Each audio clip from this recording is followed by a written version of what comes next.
सहस्रनाम्ने पुरुषाय शाश्वते सहस्रकोटियुगधारिणे नमः। नमः कमलनाभाय नमस्ते जलशायिने नमस्ते केशवानंद वासुदेव नमोस्तुते।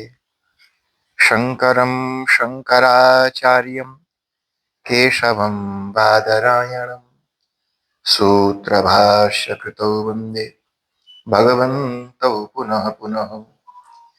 ईश्वरो गुरुरात्मेति मूर्तिभेद विभागिने व्योमवद्व्याप्तदेहाय दक्षिणामूर्तये नमः।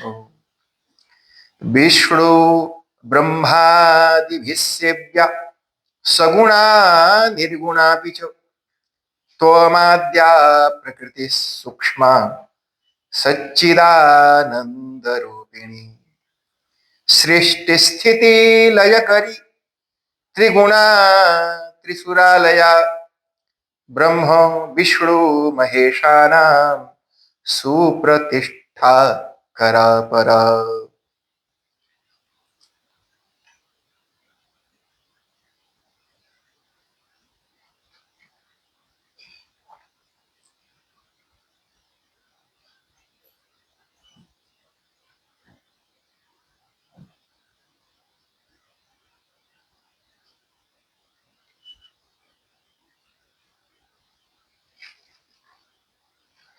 जय बोलो सत्य सनातन धर्म की।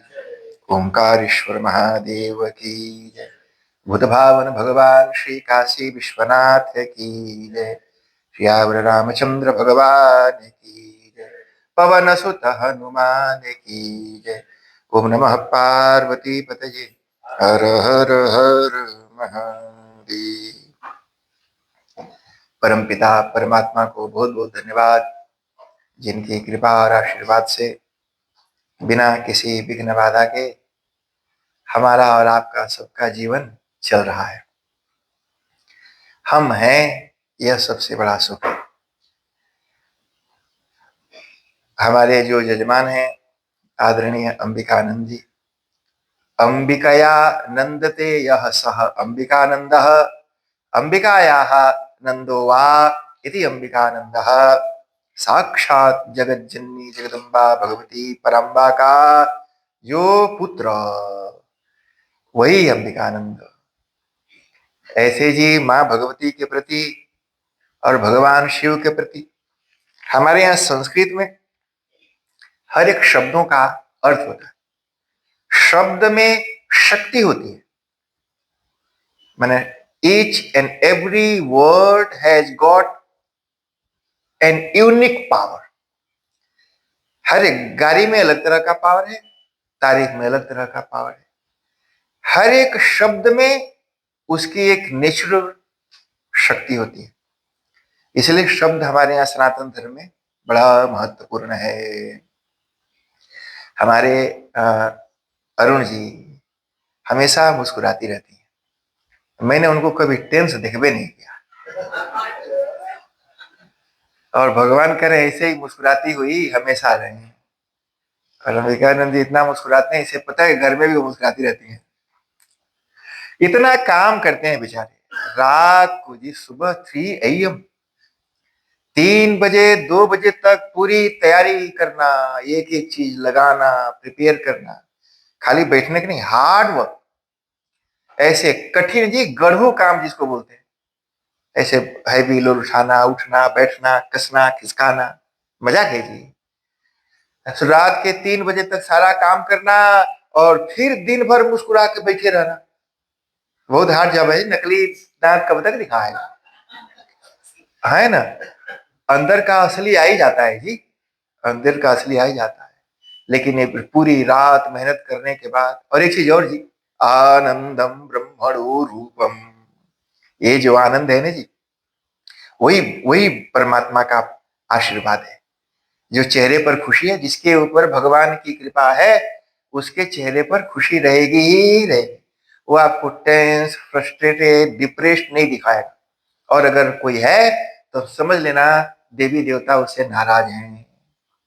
और उसको डॉक्टर को देखने की जरूरत है। ये डॉक्टर नहीं, ये तो गोली देगा। एक उधर भी बैठा है, ये डॉक्टर, लोकल डॉक्टर उस बीमारी का इलाज नहीं कर सकते। पूछो यहाँ दो दो डॉक्टर तो हम चिंता है। दुख दूर करने का कोई गोली हो तो बताओ। डिप्रेशन की गोलियां मुट्ठी भर करके खाते हैं, मुट्ठा भर भर के, अब तब बहुत डिप्रेस हो जाते। कोई एक गोली बता दो, कोई एक इंजेक्शन का नाम बता दो जिसको खाने के बाद, पीने के बाद आपके जीवन का दुख हमेशा के लिए दूर हो जाओ। तुलसीदास जी ने इसको मानस रोग कहा जी। रामायण में तुलसीदास जी ने मानस रोगों की चर्चा की। तो हम तो ऐसे ऐसे विषय होता है वो सब के बारे में बात करने का मौका ही नहीं मिलता। तो ऐसे रोग ने जी हमारे जीवन में दुख है, एक आदमी को बता दो जिसको कोई फिजिकल बीमारी नहीं है लेकिन दुख उसके पास है, तो फिजिकल बीमारी का इलाज करता है ना डॉक्टर, आपका दुख दूर करने का तो उपाय उसके पास कुछ है नहीं, क्योंकि डॉक्टर ही दुखी है।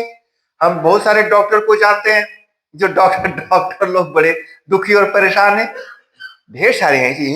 इसी न्यूजीलैंड में मैंने अनेकों डॉक्टर का रजिस्ट्रेशन कैंसिल हो जाता है, लाइसेंस ऑफ हो गया उसका, कांट प्रैक्टिस। अब बताओ जो जिसका दुकानें बंद हो गई वो मुस्कुराएगा?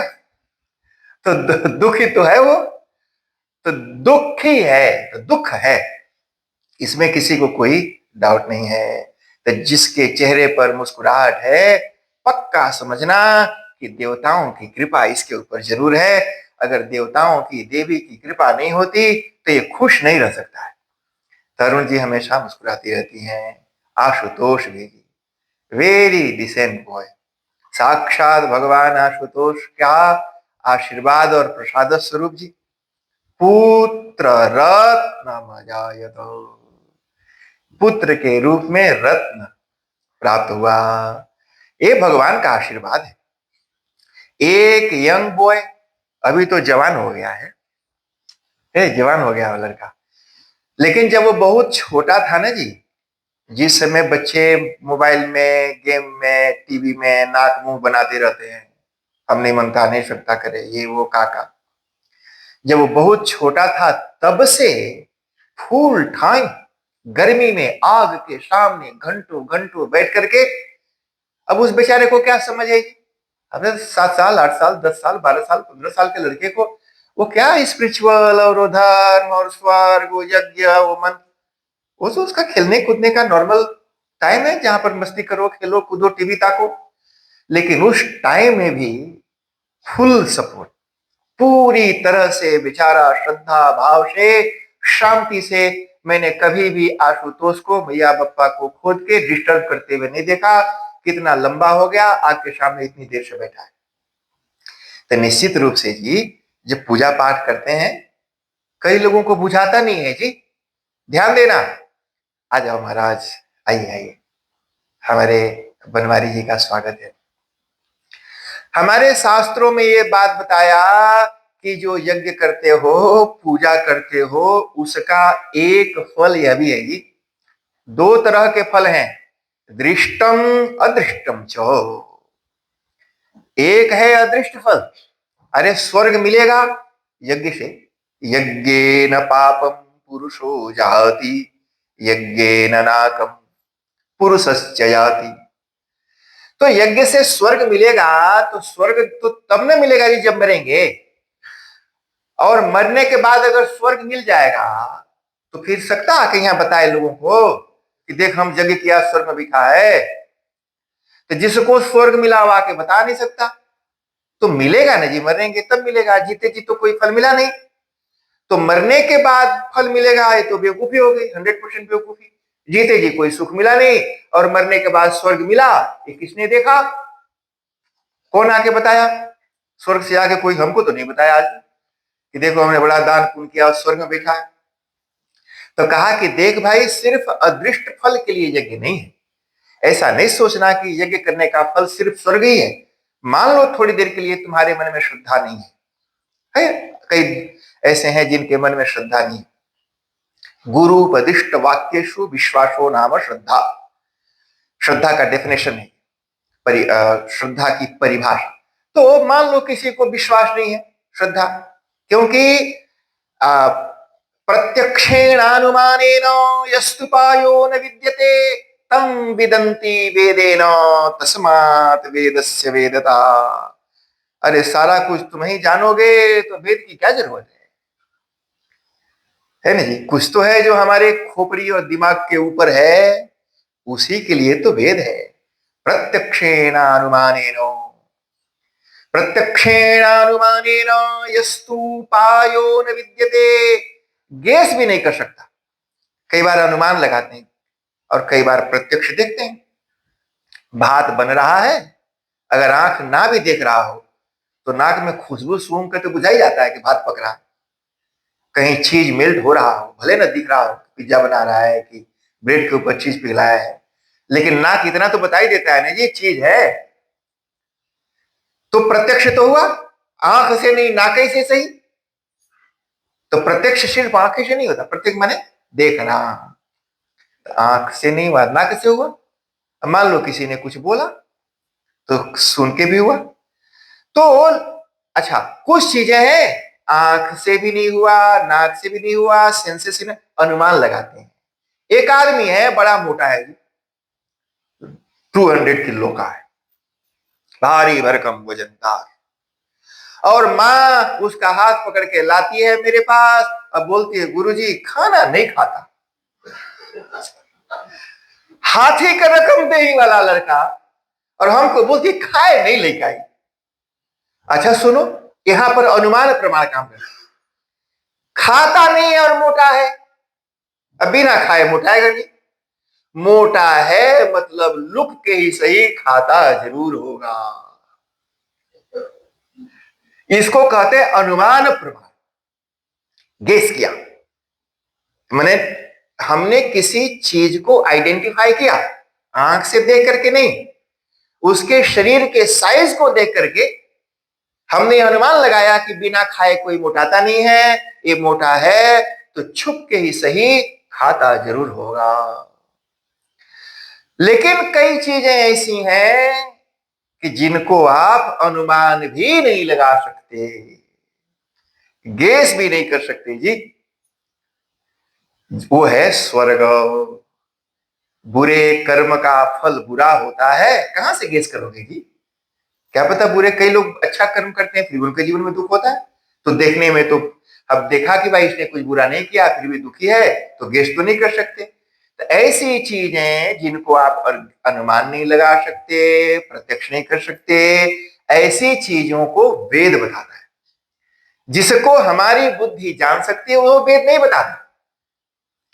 वेद लोग बोलते हैं महाराज ये वेद में कहा लिखा है, हमने कहा वेद के पास इतना फुकटिया टाइम नहीं है। हर एक चीज को वेद नहीं बताएगा जी। हर एक चीज को वेद नहीं बताता। वेद सिर्फ उन्हीं चीजों को बताता है जिन चीजों को संसार में व्यवहार में अनुमान से और प्रत्यक्ष से नहीं जान सकते। अच्छा बताओ, किसी वेद में नहीं लिखा कि जहर नहीं खाना चाहिए। जहर नहीं खाना चाहिए ये किसी वेद में नहीं लिखा, तो क्या जहर खाओगे। किसी को तो जहर खाते हुए नहीं देखा हमने, ठीक ना जी। अच्छा, खूब कस के गटई तक दबाना चाहिए खाना, माने पेट में जगह है उतना ही नहीं जी, पेट के ऊपर जो नली है ना जी वो भी भर देना चाहिए खा के। ये कहां लिखा है, लेकिन फिर भी कस के दबाते। तो बहुत सारी चीजें नहीं करना चाहिए ये भी नहीं लिखा, करना चाहिए ये भी नहीं लिखा। अच्छा, सांप से कटवाना चाहिए क्या लिखा है जी, और सांप को काटना चाहिए भी नहीं लिखा है, सर्जरी कराना चाहिए भी नहीं लिखा। हजारों चीजें वेद नहीं बताता, क्योंकि वो व्यवहार में जहर खाएंगे तो मर जाएंगे तो नहीं खाएंगे। कहीं वेद में नहीं लिखा कि स्काई टावर से नहीं कूदना, कहीं बता दो स्काई टावर से जंप नहीं करना, कहीं लिखा है। लेकिन कोई के देखा जंप करते हुए, कोई नहीं जाके कूदेगा। वो रस्सी बांध के टंगरी में नहीं टंगरी में रस्सी बांध के नहीं कूदना, ऐसे ही कूद जाए दम सीधे सपाट छलांग लगा। तो वेद ऐसी चीजों को बताता है जो बात हम संसार के प्राणी किसी भी तरीके से जान नहीं सकते। जिस चीजों को जानने का कोई तरीका, कोई जरिया हमारे पास नहीं है, उन चीजों को वेद बताता है, तो उस वेद पर भरोसा। इसी को आस्तिक कहते हैं जी। बोलते हैं ना कि नास्तिक है, सुना है? ये नास्तिक है और एक है आस्तिक है। तो नास्ति मतिर्यस्य इति नास्तिकः, अस्ति मतिर्यस्येति आस्तिकः। ये आस्तिक और नास्तिक के बारे में था। यानी वेद को जो मानता है, यानी उसमें जो बातें लिखी हुई है वो है, उस पर श्रद्धा रखता है, वो है आस्तिक। और जो वेद में लिखी हुई बातों को नहीं मानता कि ये नहीं है, झूठा है, वो है नास्तिक। इसलिए हम हिंदू धर्म को मानने वाले लोग आस्तिक कहे जाते हैं, क्योंकि हम वेद को मानते हैं। तो वेदों में ये बात बताई, तो वेदों में कही हुई बातों पर श्रद्धा रखना, ये तो जिसको समझे वही करेगा ना जी।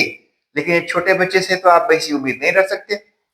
लेकिन फिर भी आशुतोष लगातार जी, जब बहुत छोटा था तब से आज तक हमने उसको कभी भी नाखून बनाते, डिस्टर्ब करते, हम नहीं बैठेगा, हम जाके कुछ और करेगा। कई बार जी इंडिया वाले लोग ऐसे बहुत करते। इंडिया के लोग 15 साल का लड़का लड़की है, उसको बोले सर तुम जाओ खेलो, गेम खेलो, मैया पापा बैठ के पूजा करेगा और लड़कवा लड़किया को भेज देगा अंदर, जाओ गेम खेलो। मैं बोलता हूँ भाई इसको बैठाओ, बोला नहीं महाराज इसको खेलना। अरे वो कहाँ सीखेगा? इसलिए हमारे यहाँ इंडिया में ढेर सारे लोगों को जी मैं देखता हूँ, उनको तो मत्था टेकना भी नहीं आता, आरती घुमाना भी नहीं आता। लेकिन ये फिजी के लोग धन्य हैं। ये जी 2 साल के लड़का जो अपनी टंगरी पर ठीक से सीधा खड़ा भी नहीं हो सकता, जो अपना चड्डी भी नहीं पकड़ सकता ठीक से, जो चड्डी भी होल्ड नहीं कर सकता, उसको आरती का प्लेट होल्ड करा देते।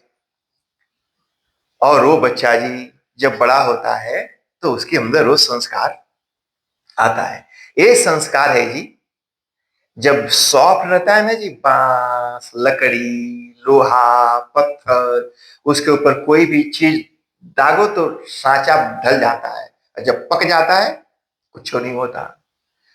तो इसलिए छोटे छोटे बच्चों से ही उनको सारा कुछ सिखाना चाहिए। एक बार उनकी अंडरस्टैंडिंग डेवलप हो गई, उनका बिलीफ बन गया, उसके बाद मुड़ मारते रहो कुछ नहीं होगा। और उनको 15-16 साल तक उनके बिलीफ्स बन जाते हैं, they develop their own ideology. उसके बाद कुछ भी चिपकाते रहो तो कुछ नहीं होने वाला। इसलिए जो करना है उसके पहले ही कर लेना चाहिए जी। तो Ashutosh, I love you boy, हाँ तुम बहुत अच्छा लड़का है।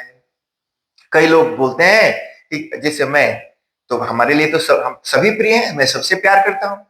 कोई एक आदमी बोलता है कि भाई एक आदमी कितने लोगों से प्यार कर सकता है? तो कहा कि प्यार तो हमारा स्वरूप है। ये वायु में कितने लोग सांस ले सकते हैं जी?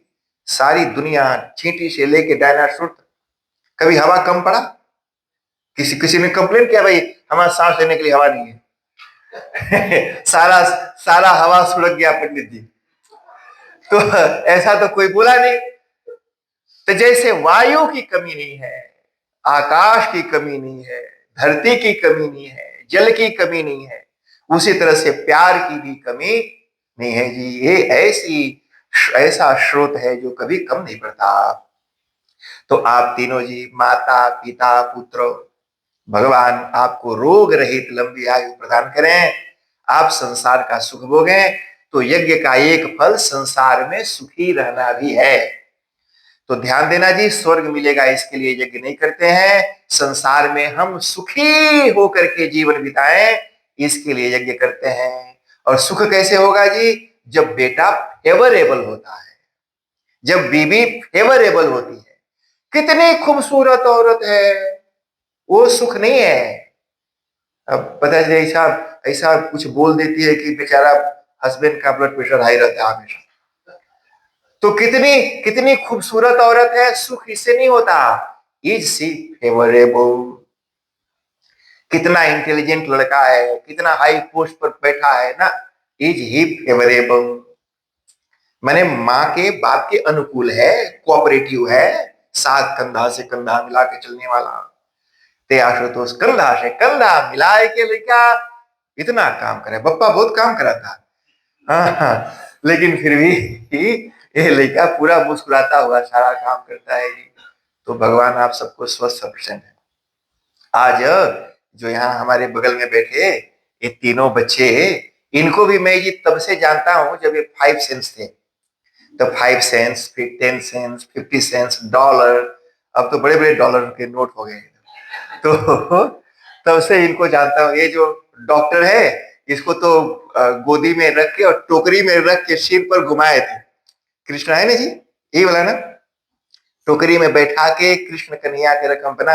और कृष्ण भगवान की तरह है भी एकदम, वैसे ही देखो रंग रूप। तो टोकरी में इसको बैठा के घुमाए थे, अब ये देखो डॉक्टर बन गए जी। तो ये भगवान की कृपा। और तीनों जी, कई लोग कंप्लेन करते हैं, कई बार इंडिया के लोग में जी ये बहुत कमी है, उनको बहुत इंप्रूव करने की जरूरत है। ये देखो बच्चे, ये बजाते हैं, गाते हैं, एक लड़का वहां बैठा है, ये हिंदी पढ़ते हैं, हारमोनियम बजा देंगे, तबला बजा देंगे, गाना बजा देंगे, और एकेडमिक भी इनका sound academic qualification and sound cultural qualification. तो ये भगवान आप सबको स्वस्थ और प्रसन्न रखें जी। अपने बच्चों को, कई बार इंडिया में ना जितना सा अच्छा नौकरी मिल गया तो पूजा पाठ छोड़ के वो दूर हो जाता है, वो भाग जाएगा, बोलेगा नहीं हमारा तो वैसे ऐसे ना। ये हमारा संस्कार है, ये हमारा धर्म है। ये आरती और खुशदीप ने बड़ी मेहनत की। इन दोनों दोनों बेचारे अपना सुख छोड़कर इन बच्चों को लेकर के यहाँ वहां जहां तहां भागते रहे। जिस समय लोग रिटायर्ड होके घर में भजिया खा के चाय पीते हैं, बेचारी आरती काम करिए देखो। तो तो इन लोगों को भी ढेर सारी शुभकामनाएं। अब भगवान करें इस कोई फेवरेबल पतोहिया भी मिले, ताकि इनकी इनकी तो इन बच्चों को तो खुश रखे, सास ससुर को भी खुश रखने वाली ऐसी ही होनी चाहिए जी। ये हमारा संस्कार है, हम ऐसा ही सोचते हैं। हमारे आदरणीय सुजन शर्मा जी और शालिनी जी और सत्येंद्र शर्मा जी और उनकी धर्मपत्नी देखो मुस्कुराती रहती हैं जी, वो भी हमेशा, और वो बोलती नहीं है। वो बोलती नहीं है। तो सत्येंद्र शर्मा जी को भी बहुत बहुत धन्यवाद है, और उनकी धर्मपत्नी को भी धन्यवाद है। उनका पुत्र और पुत्री भी दोनों पधारे हैं, बेटा बेटी को भी आपके प्यार के लिए बेचारे हमेशा फुल टाइम जी पूरा सहयोग उनका रहता है। बहुत सारी चीजें हम ऐसा भी करते हैं जो उनके हिसाब से, लेकिन फिर भी कोऑपरेट करते हैं पूरा लेके। अभी तक हमेशा सबको सबको भोजन कराने वाले वही देवता है। जब खाते हैं तो याद करते हैं कि सत्येंद्र शर्मा जी ये स्वादिष्ट भोजन ये गर्मी में भाग भाग करके ला करके सजा धजा करके यहाँ पर रेडी करते हैं। तो ऐसे खिलाते पिलाते रहिए जी। अन्नदाता सुखी भव। और सुजन शर्मा जी और शालिनी जी जी ये भी धन्य है, इनकी भक्ति, इनकी श्रद्धा धन्य है। भगवान आपकी सद्बुद्धि ऐसे ही बना के रखें। किसी के जीवन में दुख होना होता है तो भगवान सबसे पहले उसका दिमाग ही खराब करते हैं, उसका मन खराब करेंगे, बुद्धि खराब करेंगे, और फिर वहां से शुरू होता है। और ये बात मेरा स्टेटमेंट नहीं है जी, भगवान का स्टेटमेंट है। ध्यायतो विषयान पुंसः संगस्ते सुपजायते संगात् संजायते कामः कामात् क्रोधो भिजायते क्रोधात् भवति सम्मोहः सम्मोहात् स्मृति विभ्रमः स्मृति भ्रंशात् बुद्धिनाशो बुद्धिनाशात् प्रणश्यति। ये भगवान श्री कृष्ण का वचन है। इसलिए गोड़ भरे में चोट लग जाए पर मन और बुद्धि को चोटिल मत करना। इसलिए वो अगर ठीक रहा तो सब ठीक ठाक रहेगा जी। तो शर्मा बंधु को भी धन्यवाद है। और जितने भी लोग ये हमारे दो ब्राह्मण देवता भी यहाँ पधारे, सुनील शर्मा जी और बनवारी जी भारत से और वो फिजी से, तो लोकल और इंटरनेशनल दोनों लोगों का स्वागत। और बाकी जितने भी लोग आए हैं जी, आप सभी लोगों का मैं नाम ले रहा हूं, ऐसा मन में सोच लो। क्योंकि अच्छा सोच के, कुछ सोच के खुशी होती है तो सोच लेना चाहिए, क्या बुरा है उसमें? सोच लो मैं आप सबकी तारीफ कर रहा हूँ और खुश हो जाइए। और मैं अंदर से कर भी रहा हूँ जी, आप ध्यान से सुनेंगे तो सुनाई पड़ेगा। तो आप सबका भी स्वागत। और अब आप आइए। आज का कार्यक्रम हमेशा जी पहली बार है, ये लोग दूर से आते हैं, बड़ा काम है, तैयारी करते हैं। लेकिन कल से कार्यक्रम 6:45 मैंने 7 बजे तो पक्का शुरू हो जाएगा। 7 बजे से पूजा पाठ करेंगे और शार्प 7:20 कथा यहाँ बैठ करके भजन कर, ये नहीं जी तो 7, 7:30, तो 7:30 मान लीजिए, लेकिन आज जैसे हुआ ऐसे नहीं होगा जी। तो आप सभी समय से कल यहाँ पर पधारें और कल से लेकर के शनिवार तक एक कार्यक्रम टाइम से ही शुरू होगा। पहला दिन हमेशा आउट रहता है क्योंकि थोड़ा सा पूजा पाठ भी थोड़ा सा लंबा हो जाता है। जय बोलो सत्य सनातन धर्म की जय। विश्व ब्रह्मादिभिर सेव्या सगुणात् निर्गुणापि च त्वमाद्या प्रकृति सूक्ष्म सच्चिदानंद रूपिणी। कल हम लोगों ने चंडी यज्ञ किया। यज्ञ क्यों जी? यज्ञेन पापम पुरुषो जहाति यज्ञेन नाकम पुरुषस्य जाति। जो भी हम कर्म करते हैं ना जी, उसका फल भोगना पड़ता है, ये सिद्धांत है। अवश्यमेव भोक्तव्यम कृतम कर्म शुभाशुभम। शुभम और अशुभम, शुभाशुभम। जो भी कर्म करते हैं उसका फल भोगना ही पड़ता है, कोई आपको बचा नहीं सकता। अच्छा ठीक है भाई, जो भाग्य में लिखा है, जो कर्म किया है उसको जब भोगना ही है तो फिर काहे यज्ञ करेगा? ये प्रश्न है, मन में आएगा, विचार आएगा कि भाई जब जो अगर दुख लिखा है तो दुख भोगेंगे, फिर यज्ञ फोकट में इतना मेहनत क्यों करें गर्मी में बैठ के? अद्भुत यज्ञ हुआ कल आपका यज्ञ। अच्छा सुनो जी, बाकी लोगों ने क्या फील किया क्या, लेकिन हम कराते हैं तो हमको भी तो महसूस होता है ना जी। अगर मेरे अंदर फीलिंग्स नहीं है तो I can't transfer that feeling to you. तो सबसे पहले मेरे अंदर वो फील होना चाहिए, and then I can try to transfer that feelings in other people who are there. मंत्र वही है, यज्ञ वही है, लेकिन किसी के अंदर वो फल प्रकट होता है। किसके अंदर होगा तो कल मैंने बताया था, विस्तार से बाद में बताऊंगा। तो यज्ञ ना, क्यों यज्ञ करे भाई?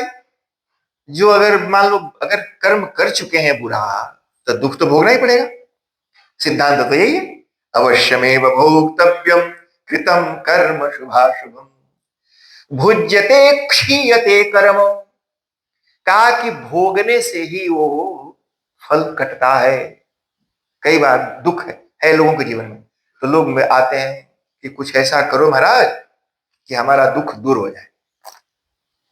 एक जगह मैंने कहीं प्रोग्राम किया जी, कथा करने के लिए पहुंचा, तो जो मंडली का प्रेसिडेंट था मेरे पास आया।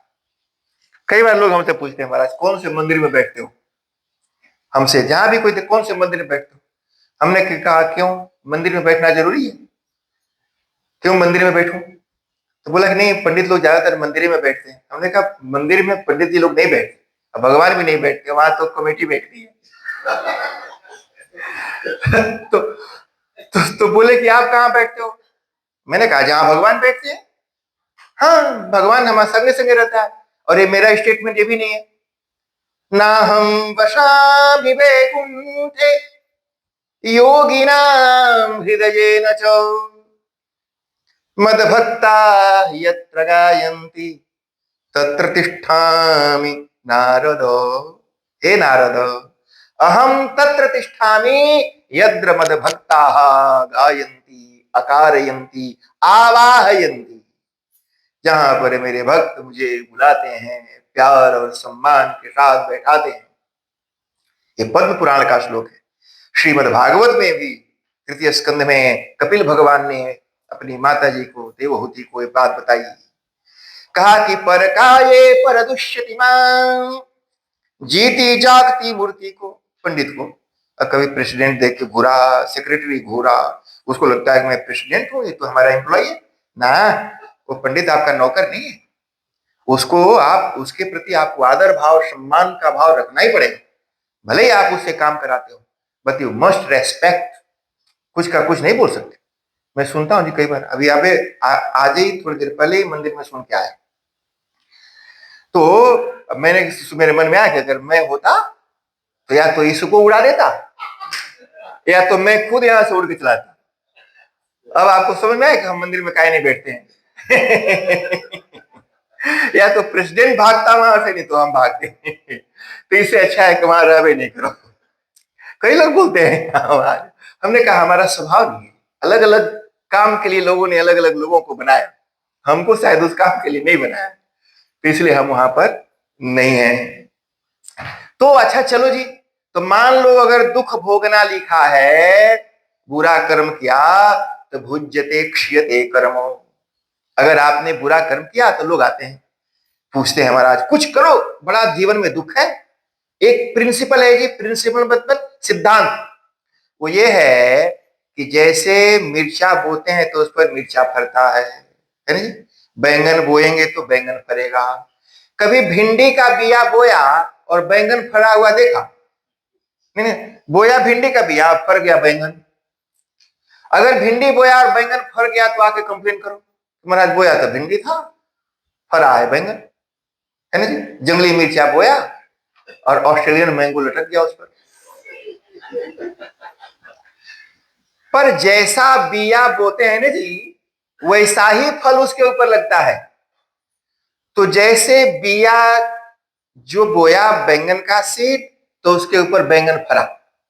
उसी तरह से अगर किसी ने पाप का बीज बोया तो जो बोने वाला है उसके शरीर में दुख फरेगा। दुख एक फल का नाम है, फ्रूट जी। जैसे ऑस्ट्रेलियन मैंगो खाते हैं तो मीठा लगता है, अगर आके कोई आपकी तारीफ करे मीठा लगता है जी। जब कोई आके हमारी तारीफ करता है तो हमको अच्छा नहीं लगता, खुशी तो होती है। कोई आके तारीफ करता है तो we enjoy, we are happy.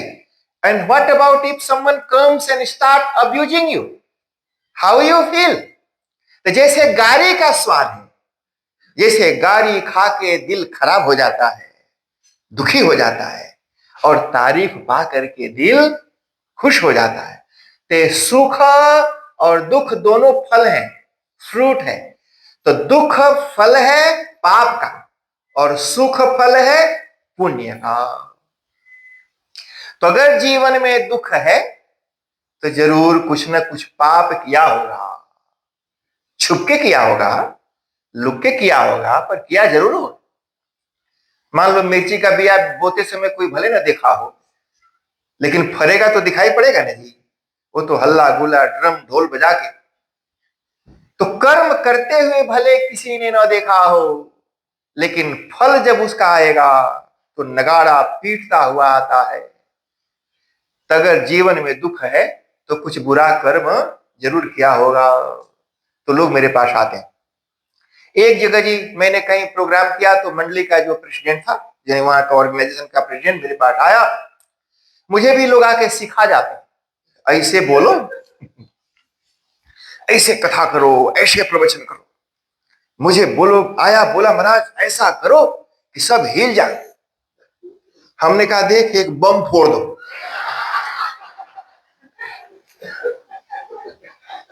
फोड़ दो बीच में बम, आज सब हिल जाएंगे। अरे तुम हमको भगवान के भक्ति के लिए बुलाया है कि लोगों को हिलाने के लिए बुलाया है? अलग अलग तरह का एक्सपेक्टेशन है। अरे भाई जिस ब्राह्मण को, विद्वान को, आचार्य को बुलाया आंख बंद करके, उसके ऊपर श्रद्धा करो, या तो बुलाओ नहीं, और बुलाया है तो श्रद्धा करो। जो कह रहा है, जो कर रहा है एक्सेप्ट करो। अब उसमें उंगली करने का काम नहीं है। अब बोला महाराज ऐसा करो कि हिल जाए। हमने कहा फोड़ बम, आज हमारा काम नहीं है। ऐसे ऐसे लोग डिमांड करते हैं जी। ये जो हमारे अंदर ना जी, हमारा भी मन है, मूड है, जो मैं फील करता हूं आएगा। अगर मैं अपसेट और डिप्रेस्ड फील करूंगा, टेंस फील करूंगा, अंडर प्रेशर फील करूंगा, तो थोड़ी ना आनंद मेरे मुंह से प्रकट होगा, खुश होना। इसलिए ब्राह्मण को धनेन व्यवहारेण च संतोषये, जिसको आप यज्ञ कराने के लिए, कर्मकांड कराने के लिए, प्रवचन करने के लिए बुलाते हैं, उसको अपनी वाणी से, अपने व्यवहार से, दान से, दक्षिणा से उसको प्रसन्न करिए। और ताकि उसका अंतःकरण मन गदगद जब होएगा तो इवन ही ब्राह्मण doesn't want to bless you, the blessing will flow, it will come out automatically, it will come out। और अगर नहीं तो जितना भी जोर लगा लो कुछ नहीं होगा, वो मंत्र बोलता रह जाएगा लेकिन उसका फल नहीं मिलेगा, फल प्रकट होता है। तो इस तरह से जी। अच्छा आज इतना ही, क्योंकि देर से शुरू किया, मैं कल इसको कंटिन्यू करूंगा। अगर कर्म का फल भोगना लिखा ही है तो फिर यज्ञ करें ही क्यों? जब ओंकारेश्वर महादेव की जय। आप सब खड़े हो जाइए, हम भगवान की आरती करेंगे और आरती के बाद आप सबके लिए प्रसाद आदि की व्यवस्था है, वो सब लेके जाना।